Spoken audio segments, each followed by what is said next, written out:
the January 18th, 2022 City Council. Oh, I guess I'm going to wait. Now I'm going to call to order the City Council meeting, January 18th, 2022. The COVID-19 pandemic continues to impact the health and safety of our community. In an effort to be diligent, the city is continuing to conduct all public meetings virtually using the Zoom platform and live stream through YouTube. Access information can be found on the city's website and on each meeting agenda. Please join me in the Pledge of Allegiance. I pledge allegiance to the flag of the United States of America and to the republic for which it stands, one nation, under God, indivisible, with liberty and justice for all. All right, and tonight for invocation, we have Lance Schenkel. Correct. Yes, thank you. Will you pray or meditate on these words with me? Wise and loving one, bless tonight's agenda to be fruitful and for the common good. Grant the mayor and the council to have ears to listen to the people that they serve and the wisdom to act for justice. I am asking that you would graciously grant them the wisdom to govern amidst conflict and the interest and the issues of our times, and a sense of welfare to the true needs of the people, and the ability to work together in harmony even when there's honest disagreement. Please give us as an assurance that you would know what is best and what would benefit those who live and work in the area of the beloved city of Sumner. In your name we pray. Amen. Amen. Thank you for the honor. Thank you. Bless your meeting. Thank you very much. And you're welcome to do whatever you find better than this, if you like. I actually have to go cook dinner. Oh, wow. Okay. Blessings. Thank you. So will the clerk please call the roll? Meadow, Here. Brown, Here. Cole, here, Hochstetter, Here. Newman, Here. Reed, Here. Stewart. Here. Everybody's here. All right, moving on to the consent agenda. Michelle, would you please read the consent agenda? Item number 1, approval of the checks and electronic payments in the amount of $987,571.99. Item 2, approval of the minutes from the regular council meeting of January 3rd, 2022 and January 10th, 2022 study session. Item 3, resolution number 1607, accept Pierce County LTAC grant, Stay in Sumner campaign. Item 4, resolution 1609, accept Pierce County LTAC grant, Sumner Main Street Design Project. Item 5, associate engineer compensation approval. Item 6, wastewater treatment facility biosolids equipment modernization consultant services agreement. Item 7, water rights pilot project consultant amendment. And item 8, finance and personnel committee members. Thank you. Would Deputy Mayor Hochstetter please make a motion? Yes, I'll move that we adopt the consent agenda. And is there a second? I second it. Seconded by Councilmember Botetto. Would anybody like to remove anything from the consent agenda? Seeing none. All in favor? Aye. Aye. Aye. Thank you. Okay, so moving on. No public hearing tonight. No unfinished business. And public comment. So the public was encouraged to submit their comments to the city clerk by email before tonight's meeting. The clerk will read any emails received into the record. Michelle, were there any comments received? No, Mayor, there were not. Does anybody listening would like to say anything? That would be Superintendent Lori Dent.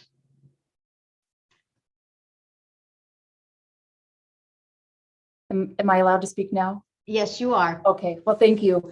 Good evening, Mayor Hayden and Deputy Mayor Hochstetter, members of the council. It's a pleasure to be in front of you tonight. I'm joined tonight with Deputy Superintendent to Ament. Dr. Ament is our new Deputy Superintendent that you met earlier.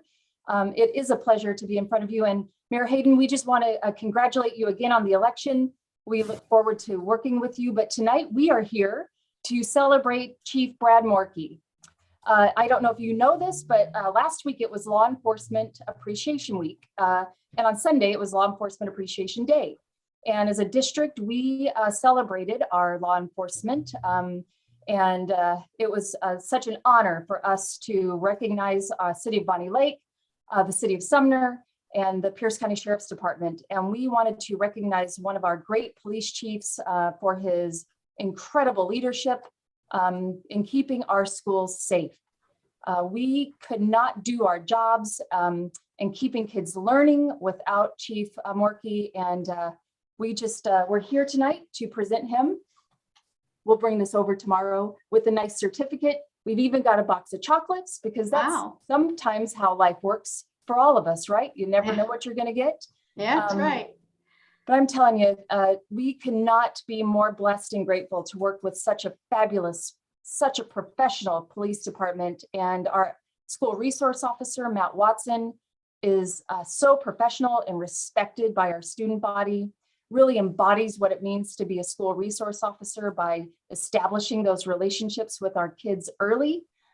So thank you for your commitment to that program and making it a priority for us when, gosh, everybody's short on staff. We are just so grateful to you and your partnership and to Chief Morkey for his leadership. So thank you. That's why we're here, to spread some kindness and to say thank you. Thank you. Thank you, Dr. Ament, also for taking the time to come and see us. Really nice. Thank you. All right. So we are going to, do we have any others? No, we have any. I don't see any others. All right, let's move on to new business. First item on the agenda is ordinance number 2804, 2021-2022 Biennial Budget Amendment. Councilmember Reed, would you like to make a motion? Thank you, Mayor. I move we approve ordinance 2804, amending the 2021-2022 biennial budget. Thank you. Do we have a second? I'll second. Seconded by Councilmember Newman. And I'm going to call on Administrative Services Director Jeff Steffens. Good evening. Thank you. This evening, I'm presenting ordinance number 2804, which is an amendment to the 21-22 biennial budget. Screen will maybe move. There we go. This budget is related to COVID and changes that it has had in our fleet replacement budget. Since the budget was originally adopted and passed back in fall of 2020, we have seen rising inflation, which has increased vehicle costs, just kind of overall changes to how we work here at the City of Sumner, and then also a really big decrease in vehicle supply, which is these are the reasons for this evening's budget amendment. First off is an additional $70,000 necessary to purchase a bucket truck. Originally, we had estimated that a bucket truck would cost us $160,000 when we put the cost in our original budget. And now we're looking at somewhere in the neighborhood of $210,000 to $220,000, if not more. This is a very important piece of equipment that's used all over town for a variety of uses, whether it's putting up snowflakes on Main Street, fixing traffic signals, or even pruning trees. Even with this, we're looking at it's a 1-year lead time from the time of order until the vehicle is actually going to be delivered. And thus far, with the way that costs are rising, the dealer can only kind of give us an estimate of what things are going to cost. We won't really know the final price until we get close to when the order is actually fulfilled, probably sometime at the end of 2022, if not early 23. This vehicle is funded equally by water, sewer, storm, and the general fund. Secondly, we need an additional truck for the water department at a cost of $33,000. So COVID protocols have really changed the way that our two people that work in the water sources areas use vehicles. They're located at satellite locations, and protocols, vehicle sharing is really no longer allowed. It's not safe to have employees sharing a vehicle. So with that, we're short one truck right now. The employee right now has been using the truck that's used to water the hanging baskets in the summer. Is kind of what he's been getting along with currently, but that's of course just a short-term solution. Is something that's not going to work as we get into the warmer months. So there is currently a vehicle in stock at the Ford dealer that fits our needs, which is kind of a miracle. So we would kind of like to jump on purchasing this now, once again at a price of $33,000, and this vehicle is funded entirely by the water utility. And then lastly, we need an additional truck for the storm department. We're really being proactive in this purchase, really because of supply issues. We are aware that there's a 2021 model that's due to arrive at the end of January that fits our vehicle needs. And the issue is if we don't buy this truck, we won't be able to buy one until probably late October or early November until the 2022 models arrive. We are going to be undergoing a staffing study for our storm and our shops sometime this spring. We know right now that likely the storm department is likely understaffed, and we're going to be needing to hire an additional person. With that, we would need an additional vehicle. We're also looking at increasing summer seasonal laborers this summer, which once again puts a strain on our vehicle resources. So we thought it was important to go ahead and get this truck purchased now, rather than have new staff added this summer and be scrambling because we don't have vehicles available to purchase. And this vehicle will be funded entirely by the storm utility. So all told, what this does is this transfers roughly $147,000 from the various funds you see here into Fund 555, which is our fleet replacement fund. And then that fund is the one that ultimately goes and makes the purchases of the vehicles for the contributing departments. And with that, I'm happy to answer any questions. Do we have any questions for Mr. Steffens? Councilmember Stewart. Thank you, Mayor Kathy. Jeff, I have three questions. The first one, can you remind me what the bid limit is on heavy equipment, and why is it that we are not talking about going out for bid? So the way that we purchase vehicles in Sumner is we purchase through a cooperative purchasing program. We purchase vehicles through the state's cooperative purchasing program. So vehicle dealers bid through the state to be awarded the state contract. And then we use kind of that purchasing authority to purchase our vehicles. We actually get them at a very discounted rate. As far as Ford, which I believe is what all these three vehicles are, the current contract holder is Ford dealer, I believe down in Longview holds that contract. Okay, thank you. Next question on the, I certainly understand a long lead time and how you want to move on this quickly. I'm concerned about if the delivery goes into 2023, would it not be a new budget year? And so if we approved a revised budget for this year, how would that transfer to 2023? Yeah, so what we need to do is we need to have the funds available now, because we are essentially going to issue a purchase order and kind of allocating or reserving the funds for purchase. It's entirely possible that that purchase might end up being sometime late this year or early next year. We really don't know. If it goes into next year, then the funds would be kind of set aside and encumbered into 2023 to make that purchase then. Okay, thank you. That makes good sense. So the other question is, and I don't know a whole lot about all the bookkeeping on this, but I know that there's some COVID-related funds available, and I'm wondering if any thought was given to using COVID money for either the water quality truck or the new truck for the new employee, since both seem to be impacted, both those operations are impacted by COVID. Yeah, that is a discussion that we had internally. Certainly, you could make an argument that some of those funds could be used to purchase these vehicles. In checking with the Public Works Department, they felt that they had adequate reserves to purchase those vehicles out of existing fund balance and then use those COVID monies elsewhere. Okay, and then one last question. Since the majority of these expenses seem to be coming out of the water funds, can you explain how is it that, since this is an additional appropriation request, how is it, will this impact water rates in this cycle? No, these purchases, while to any of us, they're quite large. They're small enough where they won't impact the water balance. And we've reviewed the water current expenditures and with Cassandra and with Mike, and the funding is available and it will not affect rates. Okay, thank you very much. Mm-hmm.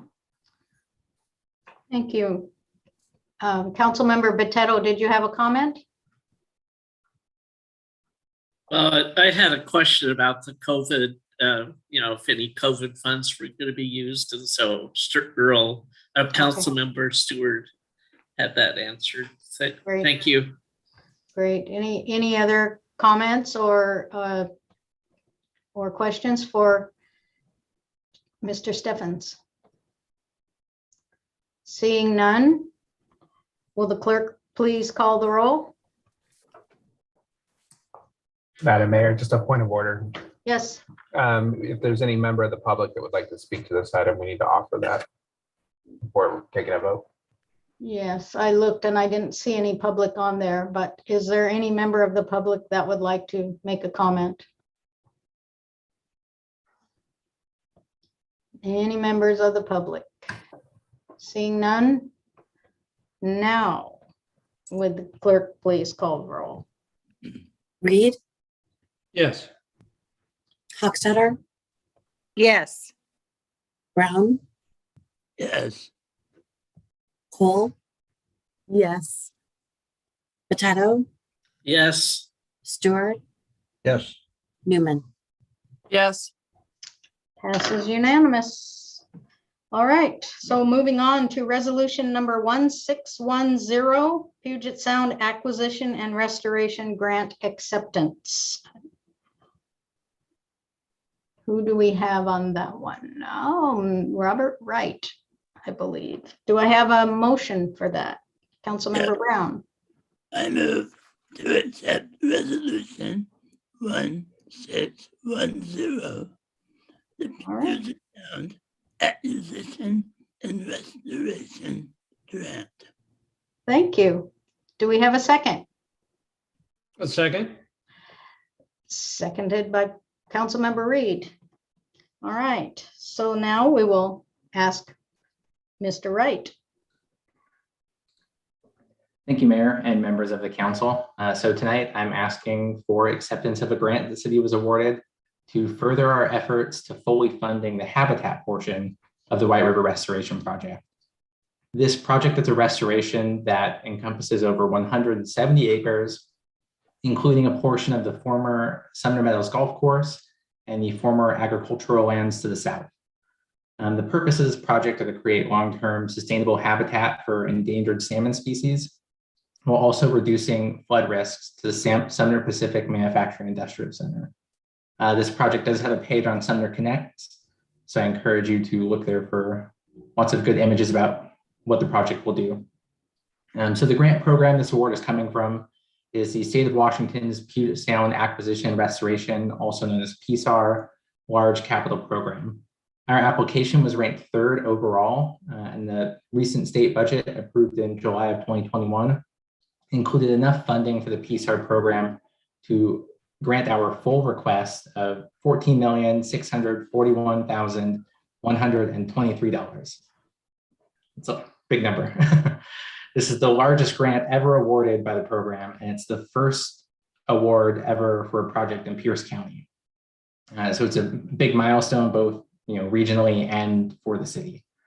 The project is currently undergoing permitting, and we're reviewing 90% design plans now. We expect to start construction for this project beginning summer 2023. This item went to the Public Works Committee in December, who gave it a due pass. I think with that, I'd be happy to answer any questions. Do we have any questions for Mr. Wright? Any comments or questions? Councilmember Stewart. Thank you, Mayor Cassie. Congratulations on receiving this grant. I think it's wonderful, and it shows the results of the very hard work of our staff. But I do have a question. I read through a lot of the terms of the grant, and there's a whole lot of red tape involved with that. And I'm wondering are you using city staff to manage the grant, or do you hire a consultant to make sure that we cross all the T's and dot all the I's? It will be a mixture of both. So a lot of the grant management will be done by city staff, but our consultant and design engineer in natural system design does a lot of these type of projects, which include funding through similar funding sources. There's also a lot of partnership we have with Pierce County, and Pierce County has gotten grants through not this large capital program, but through other smaller SAM Recovery Funding Board, which have the same kind of grant terms. Okay. So we'll mostly be in-house. Okay, thank you for that. Now I have one last question. I noticed that this is a reimbursable grant, so we incur the expenses up front. And it looked to me like it was every 6 months reimbursement application. I don't know if that's accurate or not, but I felt like I saw that. So I'm concerned if we pay bills on a monthly basis for the construction or other grant items, do we have funding available to cover those costs before we get reimbursed? We do have a sizable amount of funds through like city budget. So our storm utility has a large amount directed towards this project, as well as the water and some for the sewer for the utility relocation portion. So unless Mike would like to say differently, I believe that we would pay for these throughout the utility and then reimburse the utility. Okay, thank you so much, and congratulations again. Thank you. Thank you. Any other questions or comments for Mr. Wright? Mr. Brown. Yeah, hey, Robert, what is the total cost of the left bank? Total cost of the project? Yes. The construction portion, let me double check our number. I believe we were estimating close to $60 million.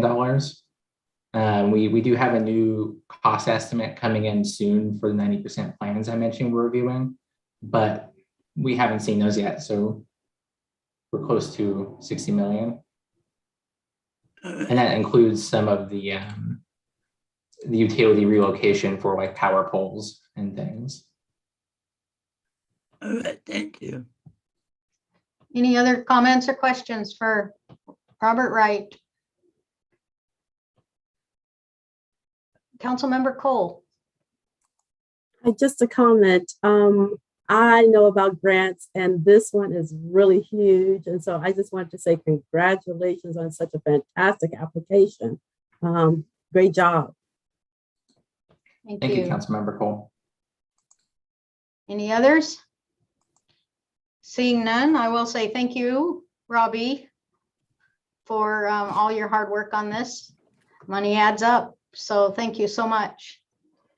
So do we have any questions or comments from the public?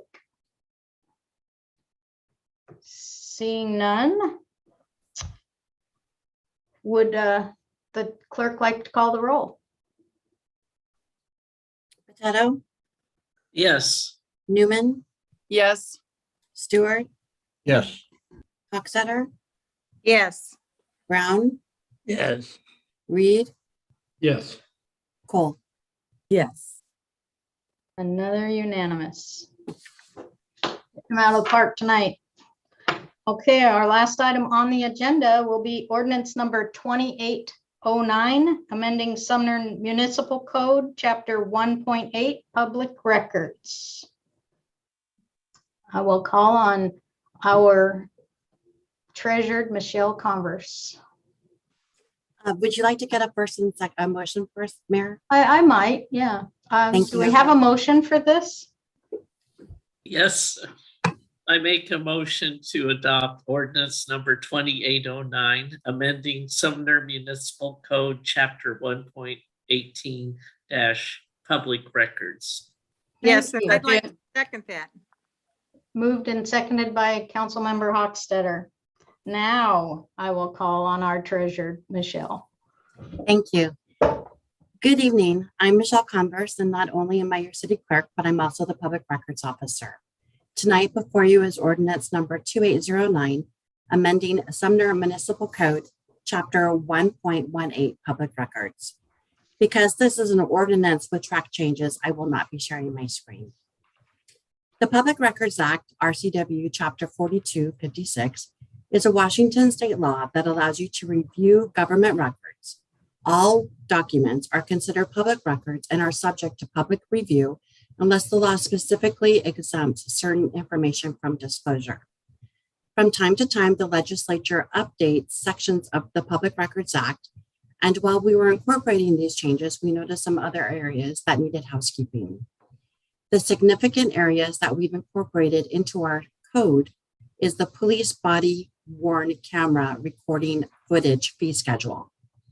It is located under fees 1.18 paragraph or parenthetic F. Boy, that's tough to say. The main addition to this section is in response to the police body worn camera, which was a legislative change, and the charges associated with that. It's 60 cents per minute. And I've been told that it can take up to 4 hours of review for 1 hour of responsive records for a vehicular accident, and it can take up to 10 hours of review for 1 hour of responsive video for a more horrifying crime. We've also defined who is charged or not for requesting this information: victims, media, witnesses, etc. This went to the Finance Committee with a do pass recommendation. I do thank you, and I'd be more than happy to answer any questions. All right. Do we have any questions for our city clerk? Councilmember Newman. Yes, when people use the portal to make records requests, do they get an automatic electronic response notifying that the request has been received? They do. They do receive that information from from next request, and then we follow up with them accordingly.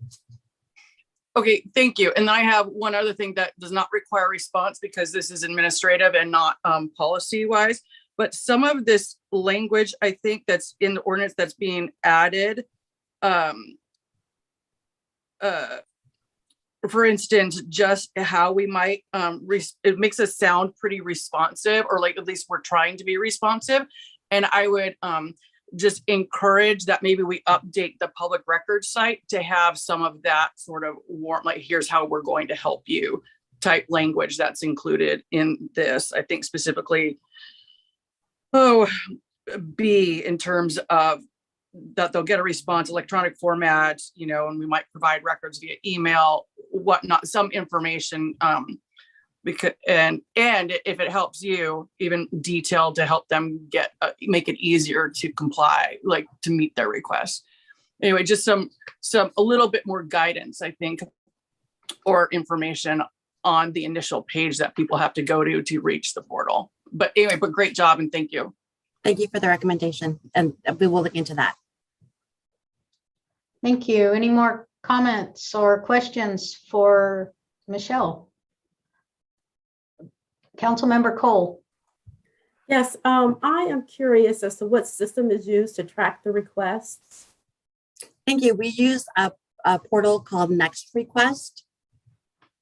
And so does that system also keep track of all the records requesters themselves, a list of them? It does. It does keep track of all of the requests as well as the requesters and any information that went into the request regarding documentation between the city staff and the requester, etc. It does meet all of the JLARC reporting requirements. Okay, so does that mean that it also, you can, there's an opportunity for city staff to know whether or not the records have been reviewed?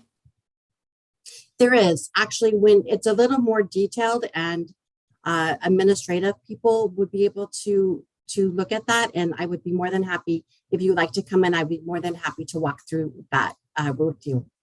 Okay, and then I just have one or two other questions, and it's really about tracking the costs. I know that there are fees associated with it, they're very minimal, and that the city obviously does not recoup the true cost of I guess what's involved in the actual request. So, and I don't think this is required, but are those hours, I guess, are those costs being tracked anyway? Those costs are being tracked through the Next Request portal. And we do put in the cost, the hourly wages of the employees broken down. And then we ask them as they're doing the request and keeping track of the request to put in their time, and it's broken down by hours and minutes. Okay, excellent. Okay, thanks. That's all I needed. Thanks so much. You're welcome. Thank you. Anybody else? Anybody from the public wish to speak on this? Seeing none, I will call for the vote. Hochstetter? Yes. Newman? Yes. Potato?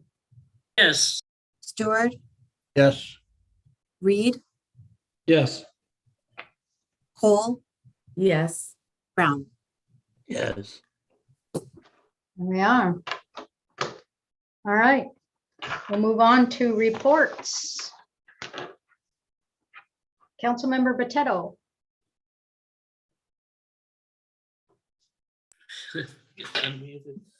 Yeah, I just want to encourage everybody to order the free COVID tests. There's two websites. I think they both go to the same spot, but there's covidtests.gov and then special.usps.com/test kits. And I ordered mine. You can get 4 test kits per household, and it's very simple. All you need to do is put in your name and then your address and then hit send, and they should arrive in the next probably 2 to 3 weeks. But I think it's just handy to have them on hand, especially now with Omicron, that if you do think you might have COVID, at least it gives you a heads up and you can do it at home. So I encourage everybody to do that. All right. And then also wear good masks. I made hundreds of cloth masks, but now I'm going to the N95, because they seem to be safer. So anyway, thank you. Thank you. Councilmember Stewart. Thank you. First of all, just a hearty congratulations to our police chief, Chief Marecki, for his award and recognition. Well deserved. And then the other thing is I'm so grateful for our IT staff to get me set up with the laptop and technology to be able to do this on Zoom and be able to, they've set me up so that I can receive emails at home. And I remember the last time for years I was on the council, I'd have to be in the council office to get emails, and it could go 2 weeks before I was actually in there.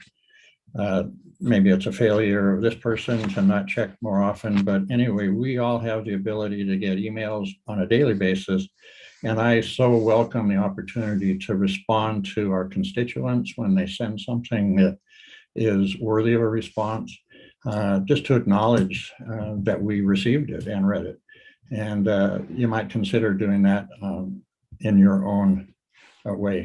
Thank you so much. Thank you. Councilmember Brown.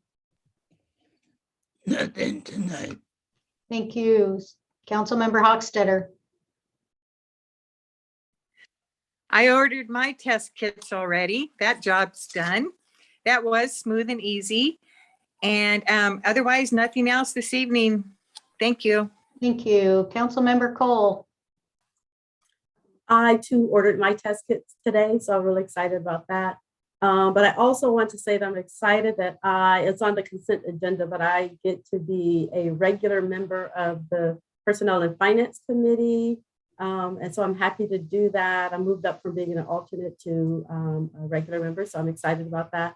And I also, today I had the opportunity to visit Ryan House, and Carmen, actually it was really interesting. I got some history. It was interesting to say the least, but Carmen Palmer gave me a really fantastic overview. So I really just want to thank her for doing that and, you know, providing me with the opportunity to actually see that firsthand. Thank you. Thank you. Councilmember Brown. Oh, you already did it. Councilmember Reed. Thank you, Mayor. I didn't really have anything, but Councilmember Cole, welcome to Finance Committee. We are where it's at. Councilmember Newman. Nothing tonight. Nothing. Okay, so we'll move on to our city administrator, Jason Wilson. Good evening, Mayor and Council. A few things tonight. Coming up at next week's study session, Josh Metcalf from DM Disposal, or excuse me, Murray's Disposal now, will be on hand to talk about the 2022 annual refuse and recycling rate adjustment that starts March 1st. So he'll be here to answer questions about that and anything else refuse and recycling related. Then it'll be turned over to Community Development, who's going to talk to Council about the 2022 through 2027 Parks Improvement Plan, as well as the Parks Master Planning efforts for Siebenthaler Park and the Bennett property. So that's an exciting night, some exciting preliminary plans for those two parks. We do have a fifth Monday in January. However, we do have a special study session on that fifth Monday. We are going to be discussing the Ryan House renovation project and everything to deal with that project and future uses.